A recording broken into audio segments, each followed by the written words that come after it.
Welcome back to another episode for the T-Birds, where we connect with the alumni of Thornwood and we reminisce of the blue and gold standard. I'm Reggie Hamilton. And I'm Danae Russell. And today we have a very special guest, class of 2000. Yes. Class of 2005 VIP. Today here we have an awesome father, we have an awesome barber, we have a mental health advocate, we have somebody that just brings people together. We have a clothing designer, a brand designer by the name of Corey Laster. So welcome. Thank you. Welcome. Thank you for joining us. Yes, Corey sir. from the movement is here with us Yeah, today. we gotta get to that, the movement. That's Definitely bringing up gotta some touch memories it. for sure. Thank you. Stories for y'all that I never told nobody, and y'all would never believe. Y'all would never believe. So welcome. Thank y'all for having me. Yeah, man, welcome home, man. This is my 20-year anniversary this year. I graduated 20 years ago, and I haven't stepped foot on this campus in 19 years. Wow. So this is crazy to be back here. Like I said, I told my daughter and my mom and everybody that I was finna come back here, and my mother, she couldn't believe it because they wouldn't let me on the campus and let me come back up in here after I graduated. So it's really an honor for y'all to have me here. Y'all don't even know how much I appreciate this, for real. Yes, and that's what the podcast is about. You know, we're bringing our superstars back home, get to tell their stories, and just pouring into that youth. So we appreciate you sharing your time with us. So we start each episode. We ask the same question: who were you then, and who are you now? Hey, once again, here y'all go getting deep, man.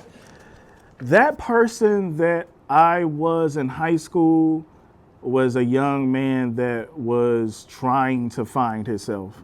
And I don't even know if I can say I was trying to. When you're that young, you just living life, enjoying that moment. You really don't know who you are. And I ain't trying to beat myself down. Like, I was a cool kid, but realistically, I had to find myself, and I didn't do that until, after a certain situation happened when I was 29, 30 years old. You don't know who you are until you love yourself. Right. Truly fall in love with who you are as a person and dive deep into learning who you are. And I was a person that I was, like you said, got along with everybody. And I'm still a nice guy and everything, but, life changes you a little bit, and I'm not that nice anymore, And that message is so important, especially to our youth today, where they're faced with so many outlets as far as social media. Like, we didn't grow up with that many social media outlets. So on a day-to-day basis, our Thornwood High School students are worried about how many likes they're getting and stuff like that. So I love that you bring that up. I was in college when MySpace came out. Yeah. Getting ready to drop out. No, see, I feel like y'all class was the first class to have Facebook. Because that was back in the day when you had to have a college email address in order to get in there. And I used, shout out to Victoria Wilson, I used to use hers. I'm like, this is so cool. We can talk to everybody. I still have the same page from 2006, and I use somebody's Northern login. Wow. And I still got that same page. That made me feel bad because I didn't know nobody I wasn't on Facebook until I could get on there. I'm thinking about, I ain't know no friends in college. Right. Right. Hack my page. Yeah. I like that page. So, like, it seems like, so you said so much about you has changed from then to now, finding yourself. But back then, was it difficult for you to, like, balance who you really were, like your persona versus, like, who you were at school? Or was there much overlap? That's a great question, because one of the things I've always prided myself on, and people will always point out about my character, I'm always me. I always have been myself. I've never been into peer pressure. I've never been a person that, when I see somebody being bullied, I am going to become that person's friend, try to uplift them. I've just always, my mother raised me to be somebody that stay true to yourself, be nice to everybody around you. It's not a hating bone in my body. I'm not a mean person. And that's just always something that I prided myself on, is just being myself. I never had to try to gang bang to fit in with nobody or nothing. I just always wanted to be true to who I am.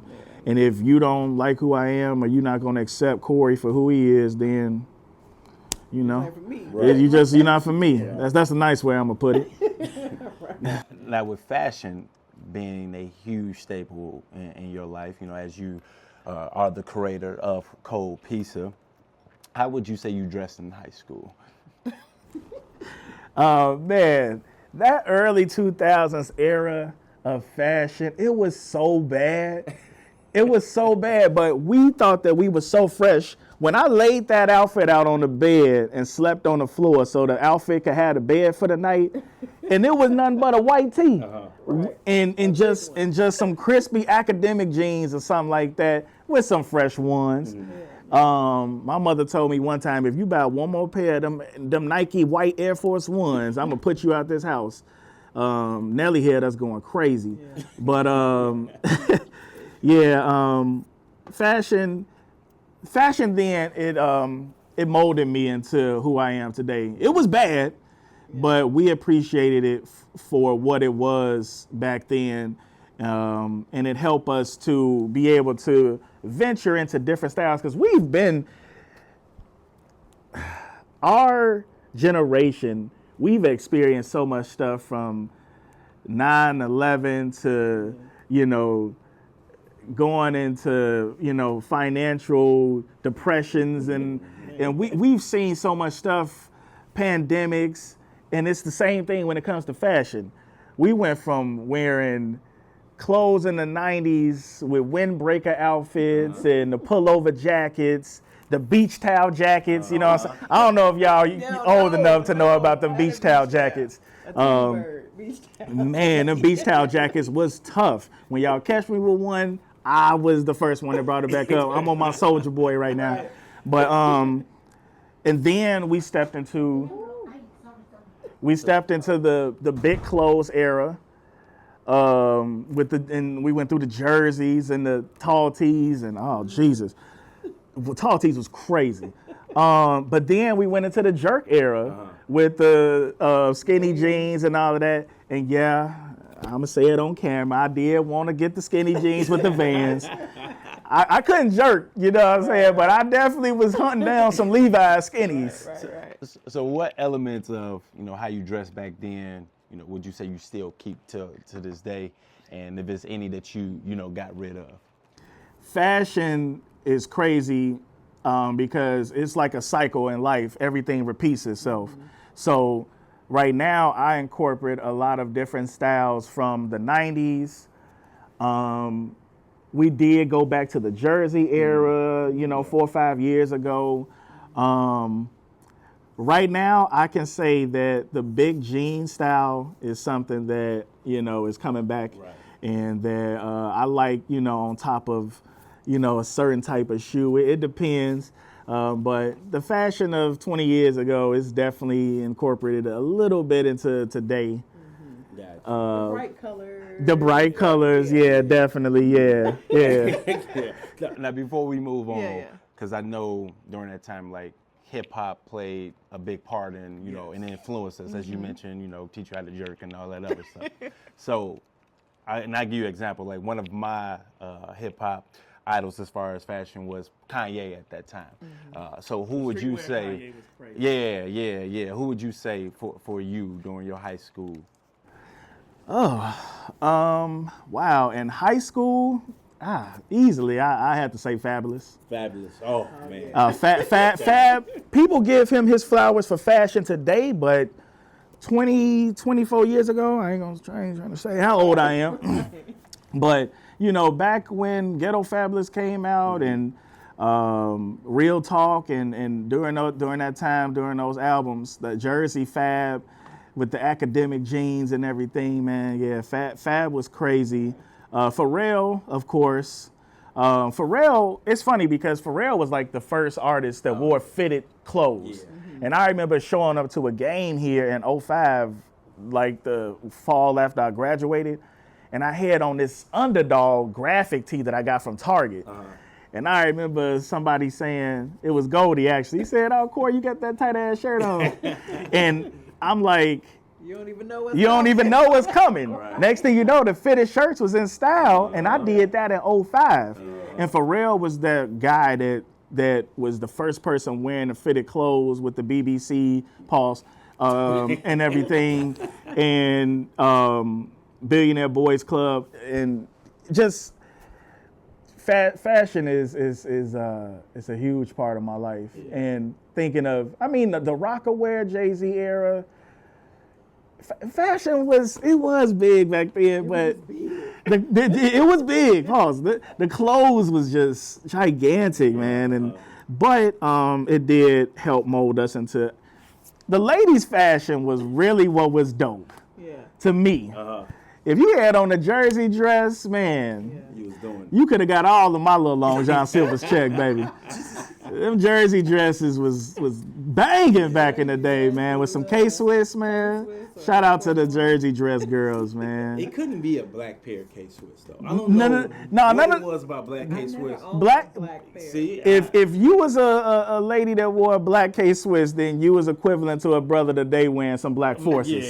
yeah, you. She was gonna be fighting after school. Yeah. You know, she was a little rough around the edges. Yeah, black K-Swiss was not acceptable. But if she had on a white K-Swiss, she was nice and soft. You know. That's all. Yeah. Oh man. Yeah. That was kind of crazy. But So the era of the tall tees, the throwback jerseys, velour suits. The velour suits was dope. Right. So what do you look back on? Right, exactly. Or rub up on somebody with them. What do you look back on and cringe? Like, ugh. them tall, a bad choice that you. the tall tees, man, that was crazy. The velour suits was dope. The jerseys was dope. Hold on, man. I'm not finna pass this up. Putting the rubber bands on our pants, that was nasty work. Nasty word. Actually, it started with the LL Cool J one leg rolled. Yeah, and that was crazy right there too. And we just letting that slide. Nobody's pointing out the crazy LL one pants leg up. What was? Come on, that was tough. In '95, y'all thought that was hard? That was wild, yo. Like, So the main thing we wore the rubber bands, correct me if I'm wrong, was to not get the jeans to bleed on our Air Force Ones. Right. Our mid, Right. okay, Right. okay. Or our It low wasn't tops. even about the shoe. It was Yeah. about the ink, dye. yeah. sometimes, depending on the shoe, we just wanted to show off our shoes because our jeans was so big and sitting over there. I wanted to show my mics, you know, that I just got. So we gonna put the rubber bands on there, and we thought it looked good. That was so bad. I agree. It was so, and it's so cheap looking. You know, like we wanna look fresh and everything now and nice, put up together. Having the rubber bands on the bottom of our jeans, that was a bad look. Time. Yeah. So where did your love of fashion start? My love of fashion started with the feet, sneakers, because I'm a person, I put my shoes together first, and then I start up with the outfit.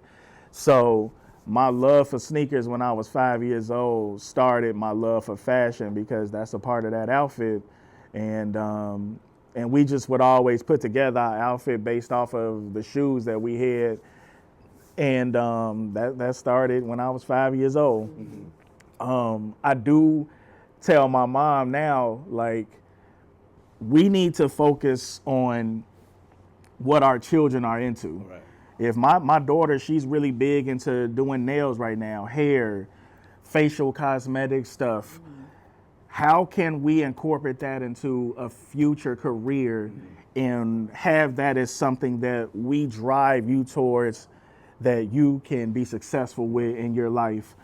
When my mom saw I was buying all of those shoes in high school, stop telling me to, hey, stop buying all these shoes, and say, man, how can we take this and create a career for him at 18 and 17, and let's focus on that instead of me starting this clothing brand at 34 years old. Right. But, you know, I believe that everything happened for a reason.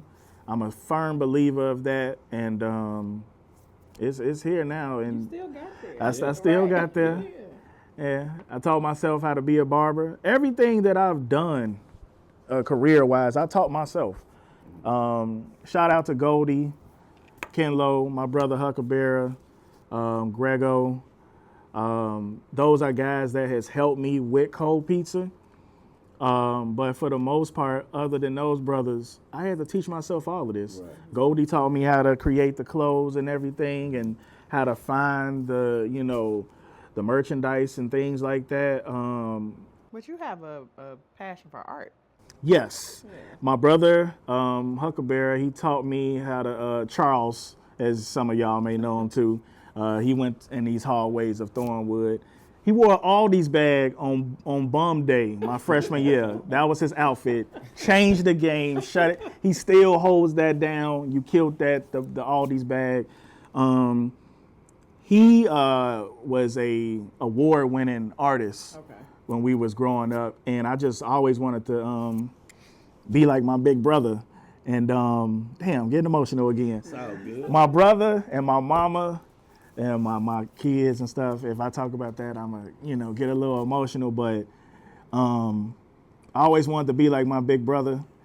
And whenever he had started drawing, I just started drawing, and it led me to what I do in life. If I didn't know how to draw, I wouldn't have been able to pick up them clippers and just start cutting somebody hair. I never cut nobody hair a day in my life when I went to barber school.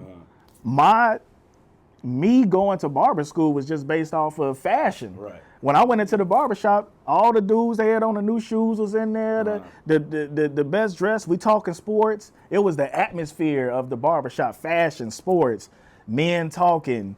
That made me want to be a barber. Right. Then when I got to barber school and I see you had to use these clippers really and luckily I knew how to draw, so that was what helped me to be able to do my thing with those clippers. But that's thanks to my brother. I tell him all the time.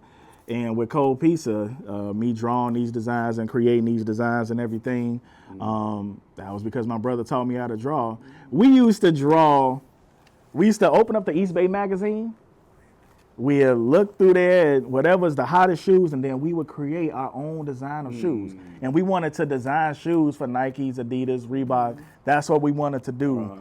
Yeah. Then we started drawing out sculptures of stadiums, with jumbotrons and all of that. We wanted to design the inside of stadiums. I had a really good childhood with my brother. That's awesome. Yeah. So, did being funny and having a rep for clothes and shoes, did that help you connect to a lot of different groups? Yeah, people? yeah. You have to be a people person, and that's what I've always been. I don't know what it is about me. And my daughter, she'd just walk in the room and just start cracking jokes on me, and she always loud, and I'd be like, damn, this is me right here. I'd be telling her, shut up. But then I'm like, that's who I was. And I don't know, man, I just always, when I come into a room, I just want to see, and I feel like that's one of my purpose in life is to make people smile, make people laugh. And I feel like that's one of the reasons why God put me on this earth. I just want to see people happy, smiling, laughing. And it got me in trouble in these hallways and in these classrooms. But that's just always something. I just like to, interact with people. And yeah, it definitely has got me into certain rooms and knowing certain people. You have to be open, and you got to be a well-rounded person that you just want to talk to people, know people, meet people, work together. Right. And it's not a lot of that. Like, y'all reaching out to me. I was just telling somebody yesterday, y'all reaching out to me, other people would have been like, oh, man, I ain't got time for that. I ain't doing that. Like, right now, I done shut down. I'm a barber, and it's a Friday. Right. I shut down. It's prime time. And I did that for y'all, and blocked out my schedule. Other people, would have been like, no, I ain't finna do that, but I'm here because I want to do this for y'all. Yeah. Brought y'all some merchandise, Definitely appreciate that. Yeah. So, and with you making those type of sacrifices and being that person where you want to make people, happy and things like that, do you feel like any pressure of always having to be on per se? As we would say, I got to be on. Yeah. Hey, man, y'all make sure y'all listen and check out this podcast. This is a good podcast. These are some good questions, all right? I used to feel that pressure of feeling like I always had to be a person that was always out and about, and always, the person that got a smile on his face. And yeah, I did used to feel that pressure when I didn't know who I was, and I felt that I had to appease everyone and be this person that was appealing to the masses, and everybody had to like him. And not saying that I don't take honor in people liking me now, but now I'm just like, hey, if I don't want to be this person that is around all the time and, may not attend a class reunion or whatever, I don't have to be that guy, but when I see people, I'm gonna show them love. But yeah, I don't really feel that I have to always be in attendance for everything now, and I'm still gonna be me. But I'm human, right. And I remember 10 years ago when we had a 10-year class reunion, I was battling depression. I was going through one of the roughest times of my life. And a lot of people was calling me saying, hey, where you at? We at this place for the reunion. And I just didn't want to show my face because I didn't want to show people that side of Corey that they didn't see 10 years prior to that in high school. Right. I was in a really bad place. Right. And to this day, people still see me smiling and everything, and they don't realize like I might be, having something inside that is, and the smile is covering that up. I'm just not the type of person too to show that, I'm still walking, I'm still breathing. Right. I'm not about to walk around and be like, oh man, life is so bad and this going on, and we all got stuff going on. But God still woke me up today and let me breathe this air and be above the ground. So I'm gonna appreciate what I'm here and just overcome whatever it is that I got going on.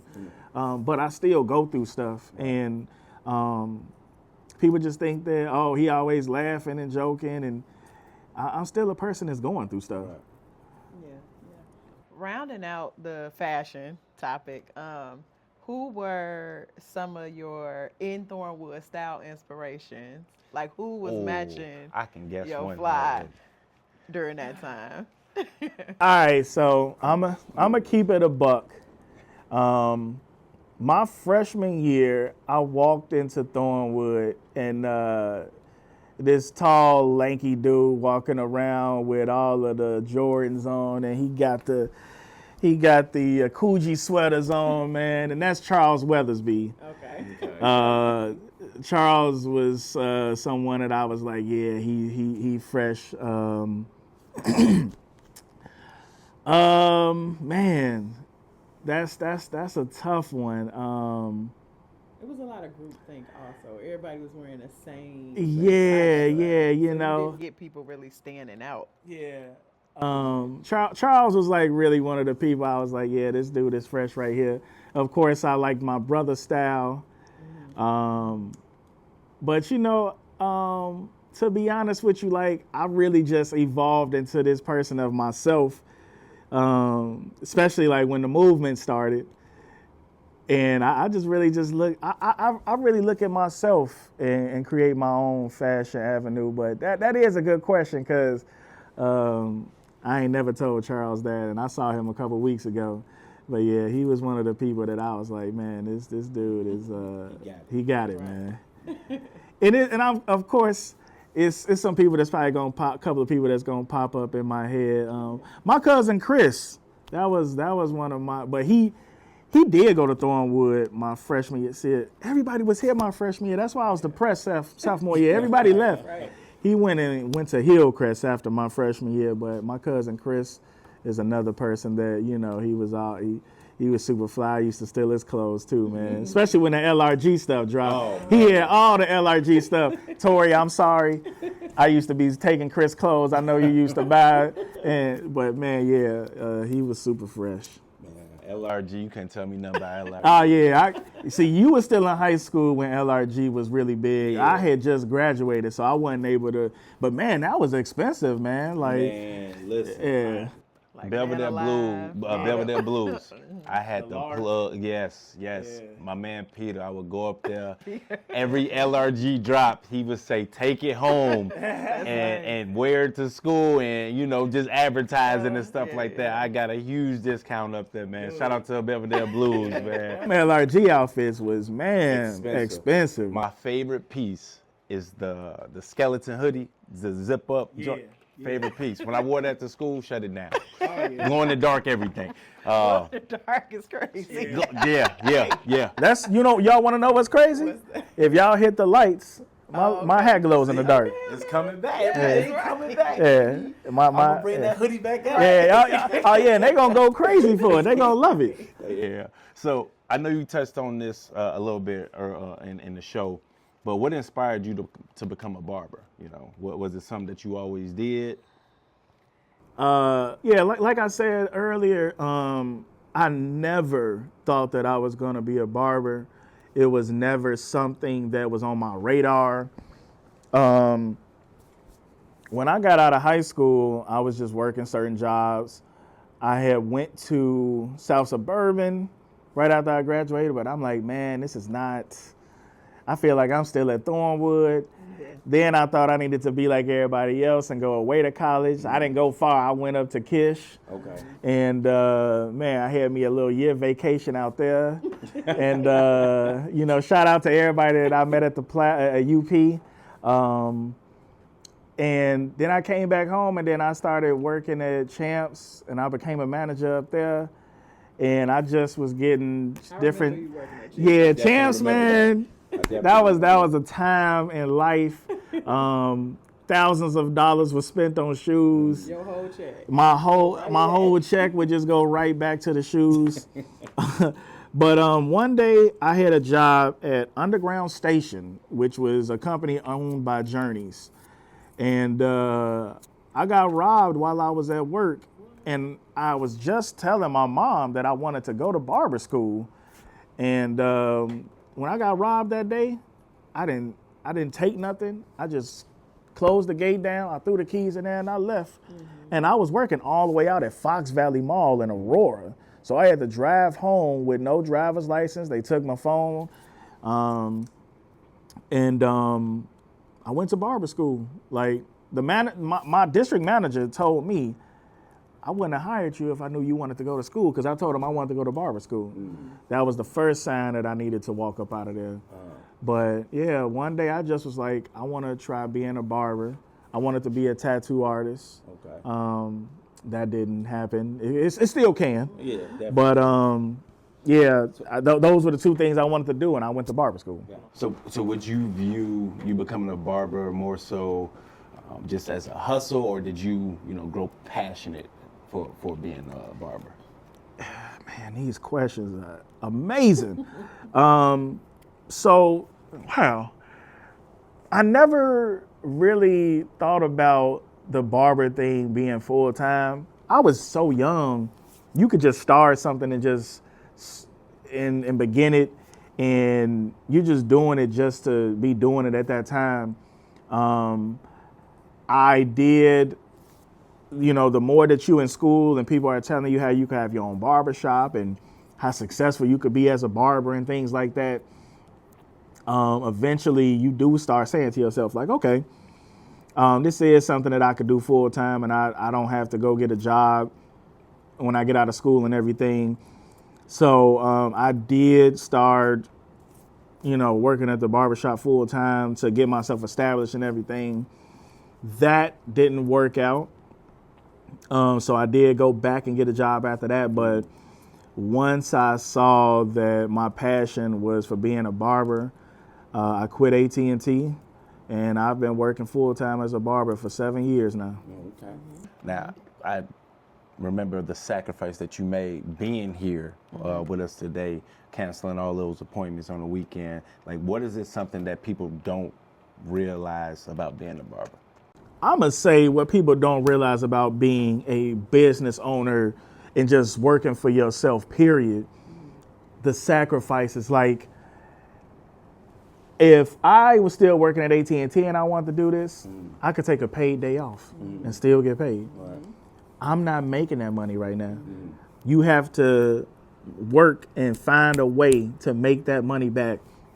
Everything is all on you. Right. And that's the thing that people don't get. Somebody will just do a no call, no show, and you don't realize, like, you just made me miss some money. What you think? That somebody gonna just throw that $30, $40, $50 in my bank account? Like, no, like, I gotta find a way to get that money. Everything is all on you. The biggest thing about being a barber, creating a clothing brand, whatever it is, if you want to create a hairspray, whatever, you have to believe in yourself. Because everything is all on you. If you don't believe in yourself, you're not gonna make it.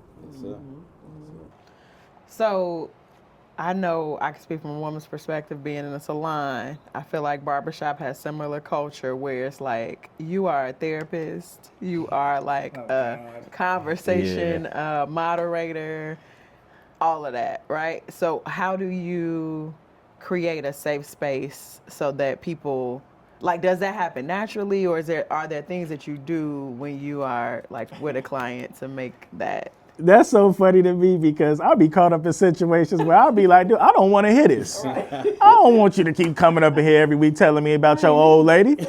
She ain't right for you, brother. You don't see it. She ain't for you, bro. People are creating you as their therapist, and I don't even be wanting it. Like, I got my own therapist, and I know that she be like, man, this dude his life is crazy. So if my therapist thinking that herself, I don't want to be yours either, you know, like, I mean, unless I'm finna get paid for this, because all I'm getting paid for is the haircut right now, you know, but yeah, when you a barber, that's just a part of, you know, that's just come with it.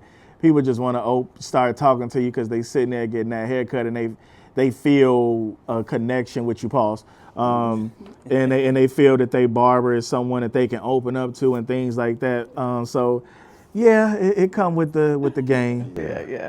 So you answer my follow-up really is that, like, are there times when you just, listen, I ain't got time for this? Or do you have clients, I feel weird when I'm like getting my hair done and I'm not talking to the person. I feel like I have to. I feel that pressure. But are there times where you just like in there cutting? I've been cutting some people for 10 plus years. I'm gonna turn on my audio book. I'm gonna turn on that new Kendrick. If something just came out, and I'm gonna play or my music or whatever I want to listen to, and I'm gonna tune you out. Today we just not talking, bro. Right. We ain't doing that. But I will tell y'all this: with me being someone that's an advocate of therapy and going to therapy, talking to people and getting deep into meditation and things like that, I'm able to study people, read people when I'm talking to them, and when I hear them telling me things about themselves. And I want to go back to school to be a therapist. Oh, okay. He's segueing right into what's next. Thank you for, helping us, go to the next topic, which is important to everybody, especially our high school students today. And we're going to get into mental health. Yeah. So y'all know I'm all about that. Yes, sir. Yes, sir. So why do you think it's important and, for you to share your experience and journeys with others? It's very important to share your journey with mental health because I've lost friends to suicide. A lot of people feel that they don't have an outlet. They don't have someone to talk to. And especially black men. Especially black men, black people. Yeah. Because I'm finding out through these years that it's women that feel that, you weird or you crazy if you go to therapy but you holding in all of this, it's only so much, shaking you could do on that boat, baby, to cover up that pain. Like we have to talk to somebody. It's so many people that's walking around now angry, shooting up stuff, shooting people, fighting people, because they just don't let out their emotions. And that's why I'm the type of person, I cry to y'all right now. Just sitting right here. Get it out. And I feel so much better every time I cry. Because you're letting that emotion out instead of holding it in. Holding in and having all that pressure in you, it just makes you want to let out anger and rage. That's why I'm always smiling and laughing no matter what I'm going through, because I done cried already to my therapist. I done cried to myself. I done sat at a table while I'm out having my little mental health day, eating at Olive Garden. I'm crying while I'm eating a tour of Italy. For real. I'm a cry. Right. All right. I always been that, and you gotta let that out.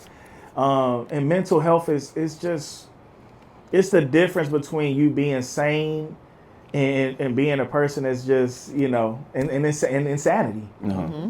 You have to have a level mind, and a lot of people, and there's some people that say, oh well, therapy is not for everybody. Well, you got working out, you got meditation. Find some type of positive outlet instead of it being, this is just it for me. I'm gonna take my life, and everything is gonna change one day. It's Right. not gonna stay the same. Yeah. You are able to make it through whatever. Being 29 years old and going through a divorce, man, my granddaddy was dying at the same time. Yeah. That was like the hardest time of my life. Mm. And I had to dive deep into meditation and working out, and therapy was the biggest thing that saved my life. Yeah. Just having somebody to talk to Yeah. and being able to express that, like, mental health is so real. And our generation of parents and the parents before them, they be thinking that mental health is not something real. Yeah. All you got to do is just pray and just move on, and everything will be good. Right. You know, Mental health, them dishes. Right. Yeah. Yep. Mental- Sit your ass downstairs. Vacuum that floor. You ain't depressed. You just need to get up and go outside. To spoil that. And it's like, no, mental health is really real. Uh-huh. And the way that you may handle it, the way that you may handle a situation, we're all different. Yeah. I can't be like, oh, well, yeah, the Commodores broke up and I got over it, so you just need to just Right. get over that breakup. Yeah. No, man. Yeah. The way I may handle things is going to be different from how, man, that was wild for me to go to the Commodores. Right. How old is that? That's crazy. So when did you feel like you began to take mental health serious? Like, was it during your 29th year on Earth when you was going through that? So, crazy thing about that, that was the year that I stopped drinking. So I have been sober for almost 9 years now. Clap it up to that. Congratulations. Yeah. A feat. And I appreciate y'all clapping that up, man, because a lot of people say I'm weird. You gotta celebrate those Yeah. wins. If you're not doing anything or you're not indulging in some type of a substance or something, then you're looked at as a weird person. Like, I tell people I don't smoke or drink, and they look at me like I'm doing crack. Right. You're doing something. Yeah, they look at me like I'm doing the What opposite. is it, Tony? But I that was a certain situation happened that had me to say that I have to stop drinking. Partying real hard. That was actually a part of how Cold Pizza started in my partying days. But one day I fell asleep behind the wheel, driving all the way back from downtown. I was in a club going crazy, man. And it was a guy. I'm sitting in the club next to this guy. And I'm going to give y'all a story like how they be doing on the Jada and Joe show and everything. I'm going to give y'all a Corey story. So I'm in the club, and we out for a coworker's birthday at AT&T. And I can't remember this guy's name, but at the time, he was on Black Ink with Ryan. Okay. Another Thornwood alumni. And I look over to the guy, and I say, hey, man, you on Black Ink with Ryan and Corey and Ford, right? I say, man, them my guys, man. I went to high school with them, man. I started showing him tattoos that Ryan did on me and stuff. He tell the lady, hey, this my man's right here. Get us all the drinks, all the liquor. Next thing you know, I'm on Snapchat. Me and this dude is throwing back shots and just going crazy. And we downtown. I live in Glenwood. Okay. I had to drive all the way from downtown to Glenwood. And at that time, I started drinking when I was 14. Okay. And that's another thing that people don't know about me. So when you start drinking that early, by the time I hit 25, I was over it. So I stopped drinking when I was like 25, 26.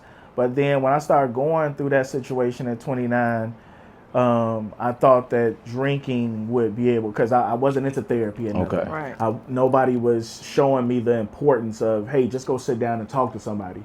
I'm trying to figure this out on my own. And I thought that drinking was the way to dive into things and to drown out what I'm going through. I fell asleep behind the wheel driving back from that club. And the only thing, and I was right over here on 394. The only thing that stopped me from going off into the side of the, and off the road, was those little bumps on the side. Wow. If that didn't wake me up, Yeah. you know, my kids wouldn't have me right now. Right. Damn. Ooh, So that was a big thank wake God for up. And that was, Yeah. I didn't want to be that statistic. I didn't want to Uh-huh. be that person that y'all got on some t-shirts or y'all Right. putting RIP, Corey and all of that. If you see that you need to make that change right there, do it. Yeah. Yeah. Don't wait till you get a couple DUIs. That's so goofy to me. Like, what the hell I look like? I can't drive now because of some liquor. Right. Like, nah, yeah. man. This all I drink now. Water. Man. No drink, no juice, no ginger ale, no Gatorade. I gave up all of that for the past like 2 or 3 years. I've been drinking No nothing juice? but water. Woo. No juice. This is Yeah. Ice Mountain, perfect. That's inspiring because you know One day. the alcohol is yeah. easy for me, but the cranberry juice. Yeah. You want to know how hard it was to give up Kool-Aid? Yeah. We had one at my homie DT shop. Shout out to DT. We had a Kool-Aid contest. Okay. Me and him battled it out, and I won. That's how cold I am What at the flavor? Kool-Aid. What flavor? I can't tell you my It sound like he combination. mixed up. Yeah. See, you It's always almost a got lemon packet. you almost. It's always yeah. I know that. It's always a Hey, lemon packet in DT, there. he ain't. Nope. Don't listen to him. He wrong. I I ain't. feel like you got to put the Country Time lemonade powder in there. That might help too. Yeah, it always got to be the So- lemon packet. But you ain't doing that no more. It was hard for me to give up the Gatorade and the juice, but yeah, I just been all straight water. That's tough. I just don't want to be that guy that I know I needed to make that change, and I just kept doing the wrong thing, Yeah. and then something lead to happening. Yeah. Yeah, You know, yeah. I didn't want to do that, so I gave it up, and it feel good waking up every day with no hangover. I'm able to get up at 5, 6 o'clock in the morning and start getting ready to come to stuff like this. Yeah. Be Right, alert, Be alert. be alive, feel good about yourself. Take my CMOS, Yeah. and yeah, man, That's awesome. yeah. So what does showing up for yourself Oh, look and like I take my now? ashwagandha. They got the pills. Kevin Gates. They got those combined now, right? It's like Oh. Yeah, I'm a little afraid of that. So you take them individually. That's a little I'm a too little much. lazy. If I can find all 10 of the items I need. But you know, let It's me in know. the CMOS. It's in the CMOS, right? Or it's a lot of it in the CMOS, vitamins? yeah. I'm about to say vegetables, child. Hold on, I gotta make sure y'all can see this bag. Let me move this out. No, I love the Love bag. that We about bag. to get to Yeah, cold pizza definitely here in a gotta touch on second. that. Actually, I'm gonna switch up my question. How do you balance being the vulnerable Corey, the strong Corey, and all of the other parts, the funny parts of you, all of that? Like, I feel like you should be exhausted at the end of the day. Look, I'm gonna look into this camera. They are determined to get me to No, cry. we not. I promise we not. They really trying. That's a battle every single day. Yeah. Man, it's so hard sometimes to put on a smile Yeah. every day and be someone that's trying to uplift everybody else. And you Yeah. feel like you ain't got nobody uplifting you, you know? But we uplifting. Yeah, I feel yeah, like you yeah. are, For sure. You know, like, and I think people need to know the struggles. it's a real struggle because Yeah. let me break this down to y'all. It's some people that walk around all day like this. That appetite. I'm gonna take y'all two for example. I've always gotten nothing but great spirits from y'all. And people like us that walk around with a welcoming heart to everybody and with a smile on our face and nice to everybody. it's hard being that person every single day. Yeah. Because the people that walk around with their chests out and mad and they super tough and a gangster, I'm not finna approach them. You know what you're gonna get from them every day. Yeah. When you a nice person, it's always somebody trying to take advantage of you. It's somebody trying to stab you in the back. I done had to cut off 30-year friendships because of people just doing wrong by me that I would never do that to. All right. Yeah. I would never do those things to you. So it's like it's definitely a struggle and a battle every day. I just gotta stay talking to my therapist. I gotta stay talking to God, my mama, and just staying true to yourself. That's the biggest thing. If you don't do that, it's tough. Yeah. But you got to know when it's a time to let out emotions. I am very big on at least twice a week. You got to go out with yourself. Okay. Be by yourself. I like to go to the show. I like to go have my tour of Italy at Olive Garden. Go to breakfast.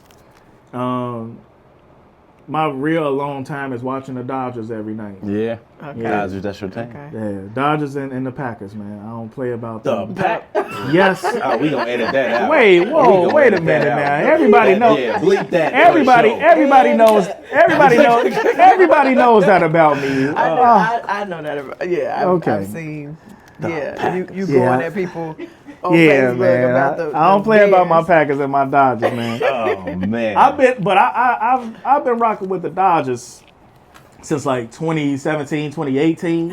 Okay. But the Packers, that's been since 96. 96. You've been disloyal Right. to this. Right. You disloyal. Dang. Man. Let's go into the Beat Mary Kill.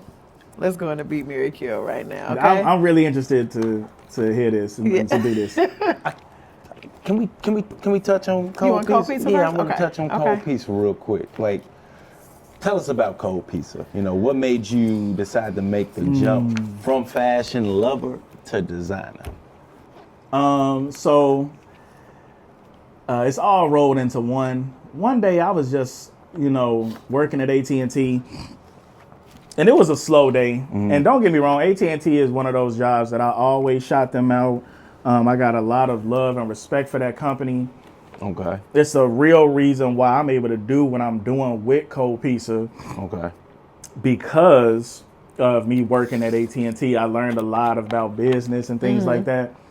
One of my greatest things is being friends with D Rose. Okay. Oh man, that dude is the reason why I'm doing a lot of this stuff. He told me, if you want to be a barber, F this, man. Go be a barber and believe in yourself. That's one of the greatest dudes I ever met in my life. Yeah. And was able to sit down and talk to him many times, spend my birthday with him. That's a really amazing individual, but Yeah. that's another story. Shout out to Pooh. Yeah, that's a great gentleman.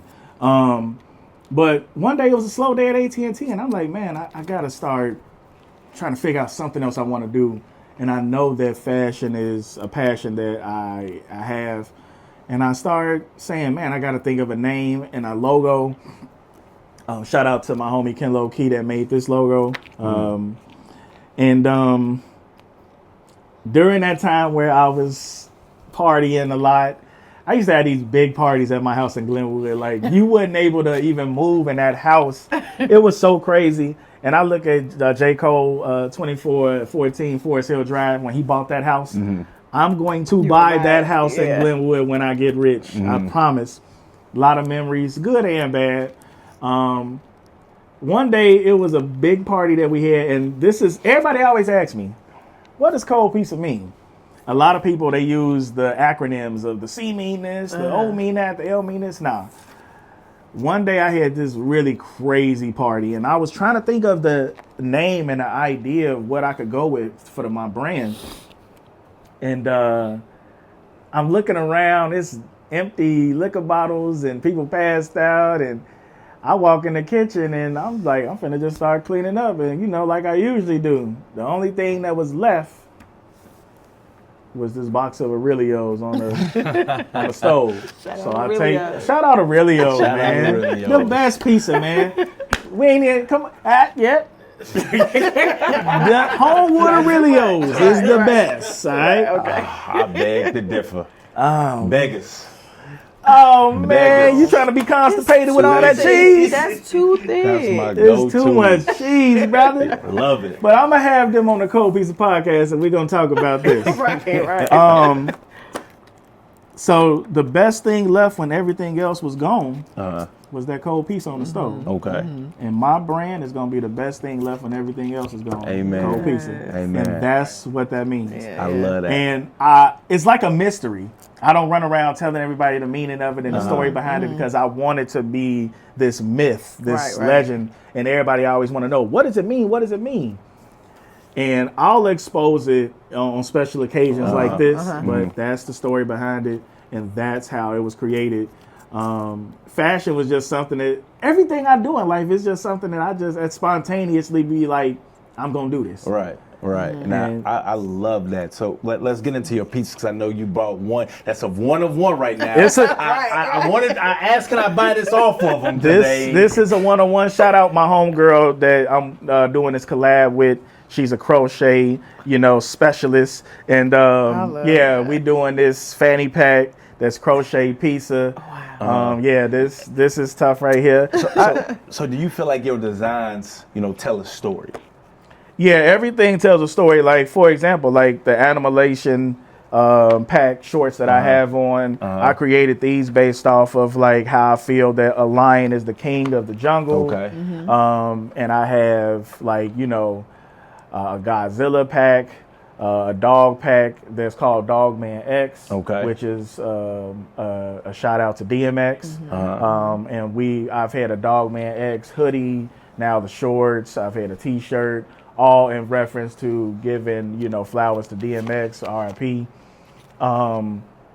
Everything definitely tells a story. Okay. As you can see here with this hat, like, on the back it say made in the 80s, everything always tells a story with Cold Pizza. And that's really just like the expression of the brand, like just being a laid back, fashion that just is about expressing yourself. Gotcha. Whether if you want to be, flashy, you want to be colorful, it's really all about expressing yourself. Understood.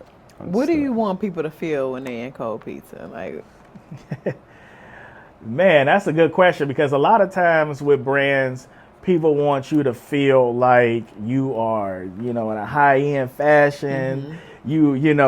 I just want you to feel like you just being you. I just want you to feel like, you just casually just expressing yourself. Whether if you feel like you are on the runway. Gotcha. You can feel like you just go bowling, go to a concert. Just feel like you just expressing who you are when you got it on and feeling good. Gotcha. what is next for Cold Pizza? Let's go next 5 years. What do you see? Man, what I really want to do with Cold Pizza is expanding it out to the world. I want to continue working with different people. I do have a collaboration Okay. with Tawana Okay. that I'm about to do. Okay. She graduated in Tawana, 06. she with me. Yeah, she's with you. Me and her, we got something She was crazy. very dope and creative Very- with yeah. it. Yeah. With her. Oh, and her She was modeling. her brand artwear is dope, man. And me and her, we've been working on some stuff behind the scenes too. That's gonna be dope. I'm just really Tia about. Roche. I just want to work with people. I want us to stop. Shout out to my homegirl Ruby Rich. Me and her always talking about how everybody needs to work together and collaborate together. It's not enough of that. Like, if we all have this talent, why not come together? And that's the next thing. I want Cold Pizza. I want to create a Cold Pizza fashion show that each year I display, of course, new Cold Pizza fashion, but other brands as well. And I want that to be the thing that just helps other brands branch out. And I just want us to go global, man. Yeah. Everybody. Yeah. Like I said earlier, it ain't no hating bone in my body. My mother taught me that beautiful watch you got on, don't hate on Reggie for having that watch.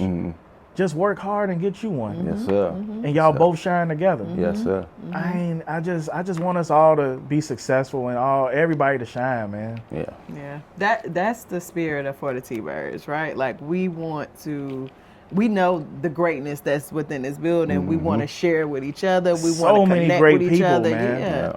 And like this, I love to hear you say that because we do need more of that messaging because everybody wants to just do things on their own. Right. And like, Sad to say, it's people out here too. Not to cut you off, Yeah, no, but you good. it's sad to say, it's people out here that they just for themselves. yeah. And I feel that those are people that grew up living off survival. I grew up in a home that I was raised off love. Right. Right. Spread love to each other, work with one another, and uplift each other. Yeah. And when you're a person that you was raised off survival, gotta get it on your own, you gotta look out for yourself, it's people that's just gonna continue to keep doing that. Right. And you gotta change that narrative. It's okay if you grew up like that. You know, you can't change the environment that you grew up in, but you can change it as an adult. Yep. A lot of people, they feel that because they grew up a certain way that they still have to be that person as an adult. You can change who you are. Yeah. You can change how you was brought up and the mentality that you was raised under. Yeah. So My family like to say like when you have a fist, not like Big Mama on I Soul was about Food, to but say, when you have got a fist, mighty right? blow. Right, a mighty blow.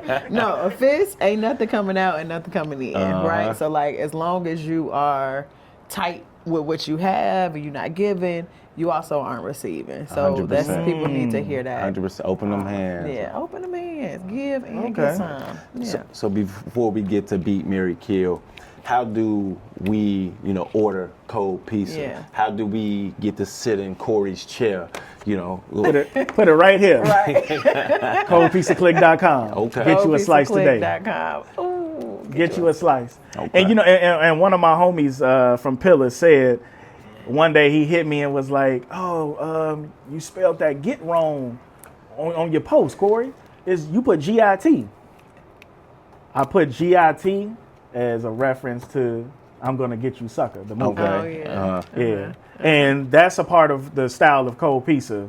It's in reference to throwback movies, Yeah. a retro style, a nostalgia, so I always wanted to do that. And, that's why I put when you see that on my post, get you a slice today. He can spell. That's on purpose. Yeah. And y'all know how I am about spelling. So y'all know I ain't gonna mess nothing up. Gotcha. So yeah, that's a little shout out on the reference I do to the movie I'm Gonna Get You Sucker. Gotcha. But yeah, ColdPizzaClick.com, man. Get you a slice. That's where you can go. I'm about to start working on the fall apparel. And I'm just trying to continue to level up. I feel like this has been my best year when it Yeah. comes to my designs and everything that I've been putting out, the message, that Donald Trump shirt that I had released. This has been my best year design-wise, and I'm really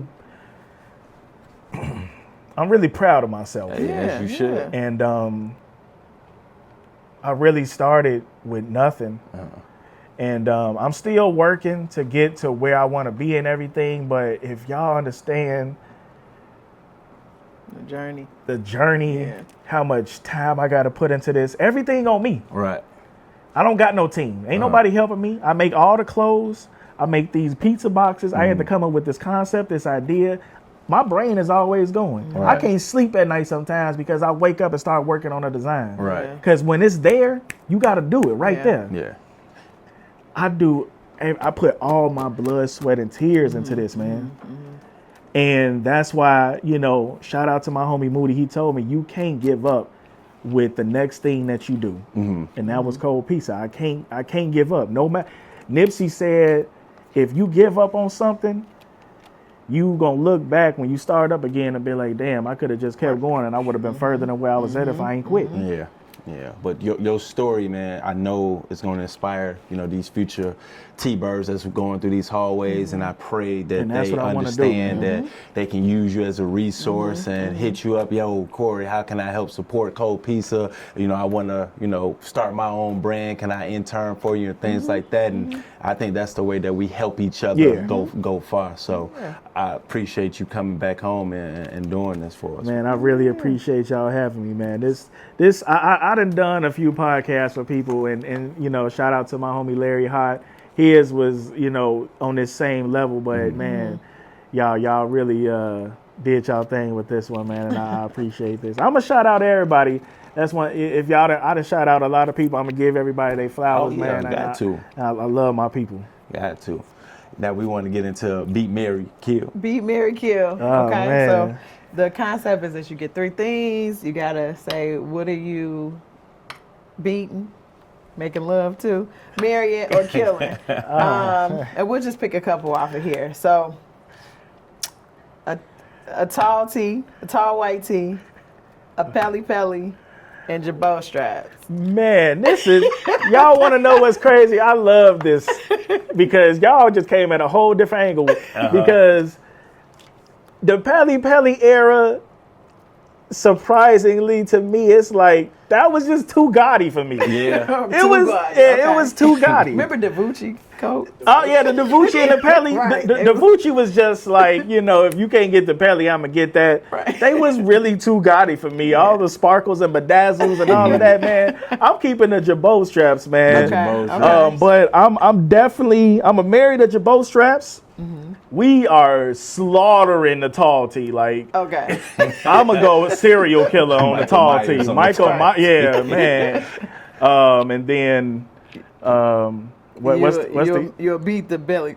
I'm gonna beat the Pelly. It Okay. wasn't. It was gaudy. It wasn't me, but I beat it. But Okay. we gonna murder the tall tee. That was a crazy time. Okay. Let's go into some shoes here.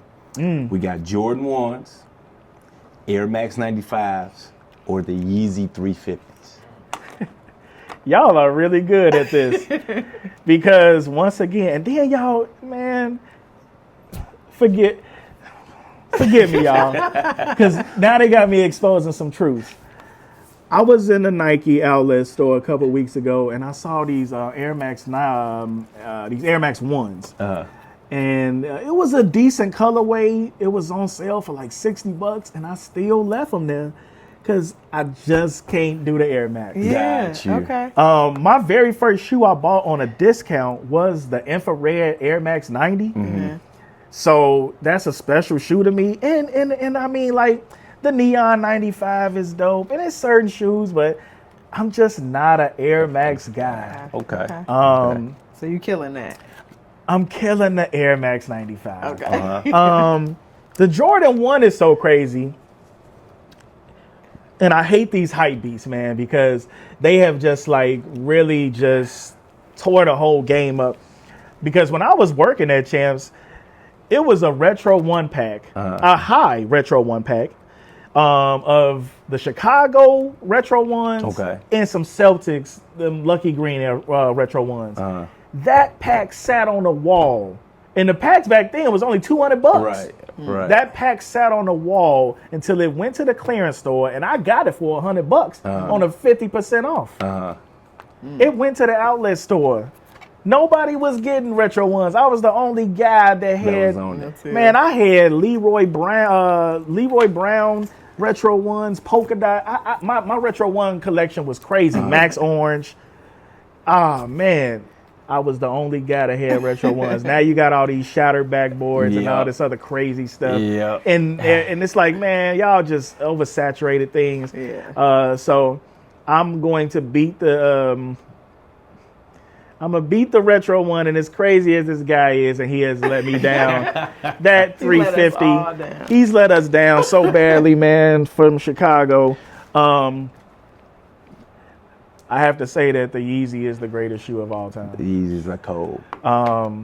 My Yeezy collection, when I was sitting in that house during COVID, I remember one time I was just sitting down and, man, don't nobody judge me for this, but I looked over on the side of my bed and I just looked at just my shoes that was on the side of the bed. I counted $15,000 in Yeezys.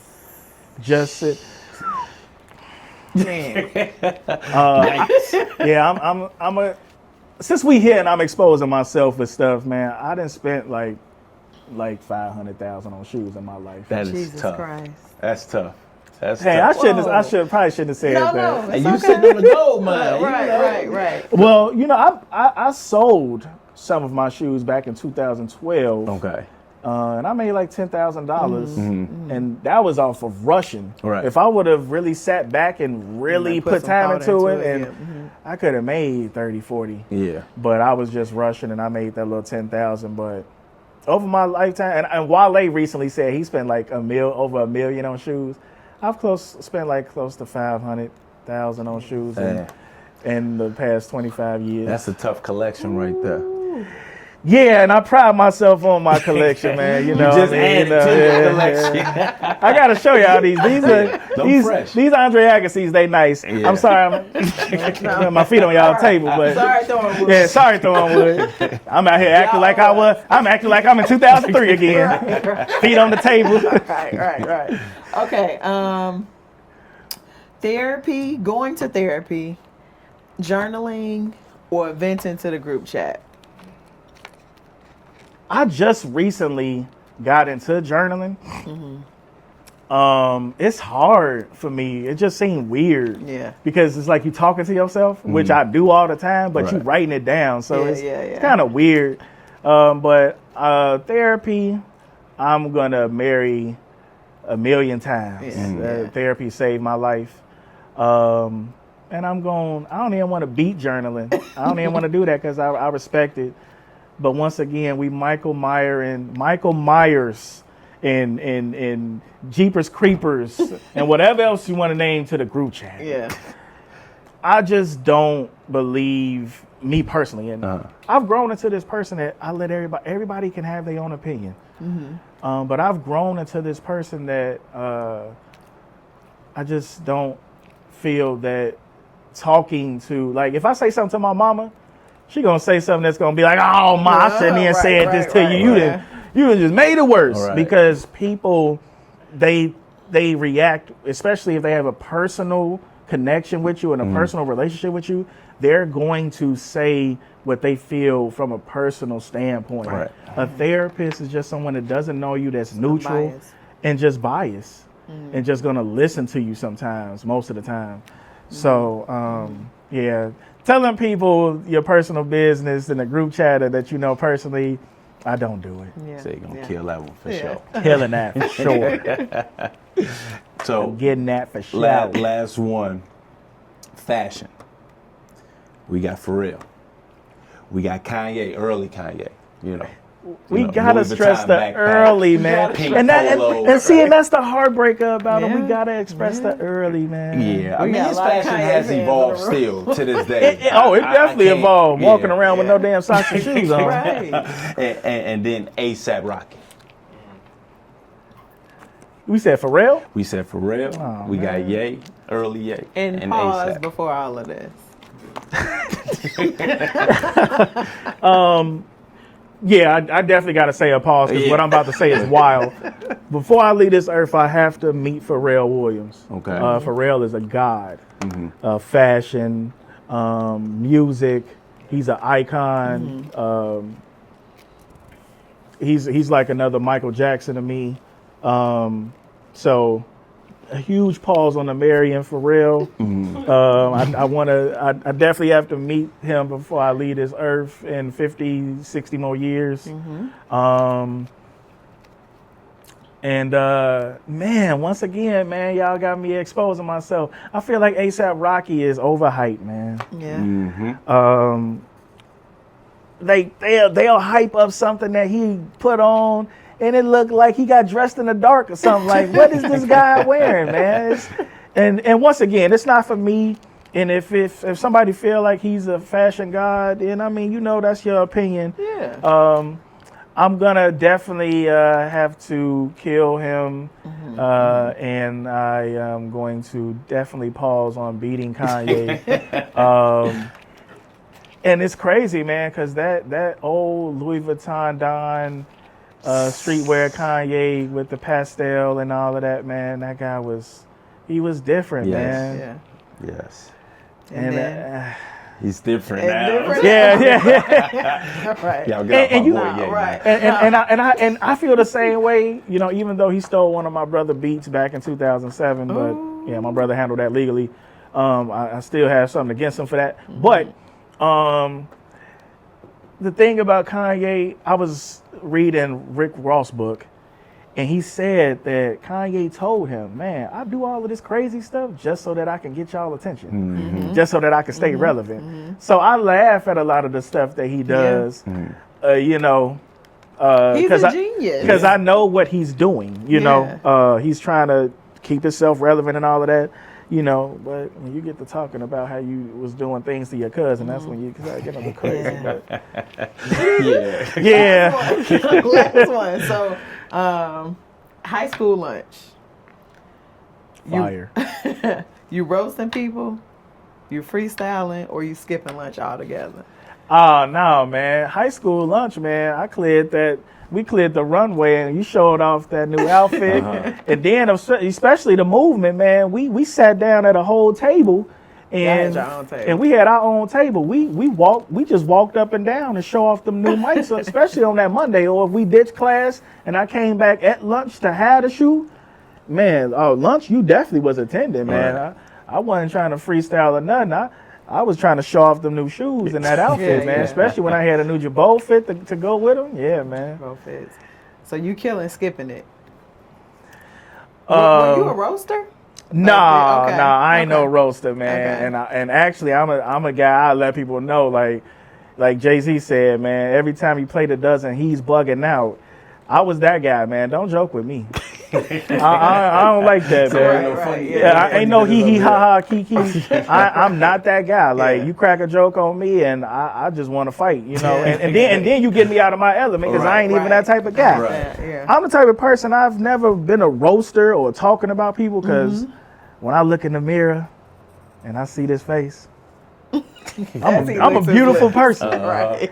So I want everybody to look and feel the same way about themselves that I do. I'm a firm believer that people that wants positivity and loves themselves, they don't talk about other people. Why you gonna bring down somebody else? You want them to feel as good as you do. Yeah. I feel that people that have insecurities, don't like themselves, don't love themselves, those are people that's going around talking about other people because they want them to feel low as them and bring them down to where they at. Especially when they see somebody that, like myself, that step out and they know he feel good about themselves, feel good about himself. They gonna want to try to purposely tear him down because they know that he's sitting up high. Let me try to tear him down. I've been dealing with that my whole life. Yeah. Well, man, this brings us to the end. And I feel like at the end of every episode, it's like a moment of reflection, too, right? Like, I knew you had a beautiful spirit, right? I knew that I didn't know what to expect when you came in here today, but I feel like you just reinforced that you deserve everything that you're getting from a cold pizza. Like Thank you. You deserve it. I believe it is going to, whatever you manifest, you will have soon. And we just really, really thank you for coming to share with us here. I want to thank y'all, but I have to expose, like I said, the celebrities, they do it, and I've been exposing myself. I've been telling these stories. I got to tell y'all one funny story before we go. Story. Okay. It's another Corey story, and I ain't never told nobody this but my mama.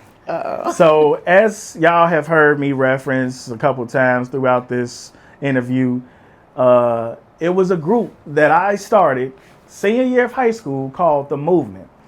And with that group, we just all came together and we just wore Jordans. Whenever some came out, we'd go together to the mall to go buy them together. We'd wear them on Monday morning. Sometimes we would even engage in leaving school so that we can go and get them early. One day, and we would go to River Oaks, and they had dog tags on the Jordans. We'd take the dog tags off, and we'd wear them on our neck, and that's how I initiated. I'd be like, you in the movement now. Here's your chain. Blood in or blood out. It's only one way in the box. Right. And I would give people their chain. And you had to the way you would get into the movement, you had to snatch it off of the shoe and World Foot Locker and River Oaks. And now here's your chain.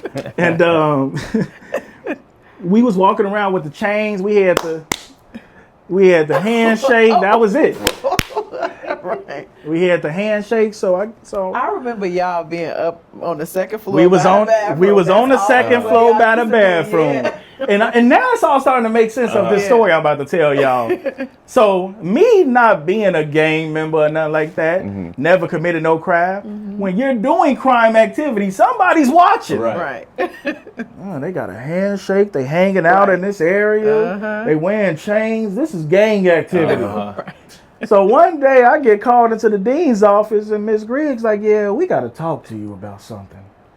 And I'm like, what's up? This time I really ain't did nothing. I'm usually in that line like, I ain't do that. They lying on me. This time I really ain't doing nothing. I'm like, what's going on? So we have been eyeing you and your friends, and we see that y'all got this handshake and y'all throwing up M's and wearing chains, and we heard that you have a gang called The Movement. I was about to get expelled because they said I was doing gang activity over some gym shoes. Over dog tags. Now we was stealing them off the shoes and revokes, but that was off school activity. That was not on campus. Right. I was about to get expelled for Bringing people together. Not causing any type of commotion. We're just literally just admiring our feet. See how the cycle continues for black men that bring Groups together for positivity. This was literally a positive thing. Nobody was fighting. We didn't do no type of, this group against this person fighting.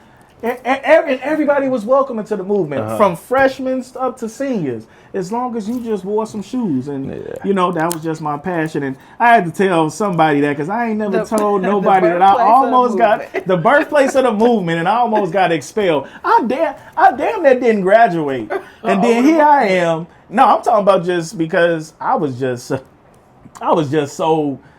I got that job and I ain't want to do no homework. I ain't want to. I barely made it across that stage. So y'all also telling me y'all trying to boot me out of here for some shoes? Right. It was crazy, man. But I love this school and it made me who I am today.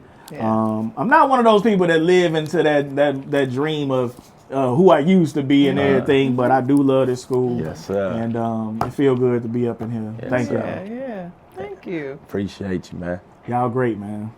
Y'all still great. Thank you. So for the T-Birds, Corey Laster, ColdPizzaClick. ColdPizzaClick.com. Make sure y'all check in. Get you a slice. We about to get our slice. Yeah. We out.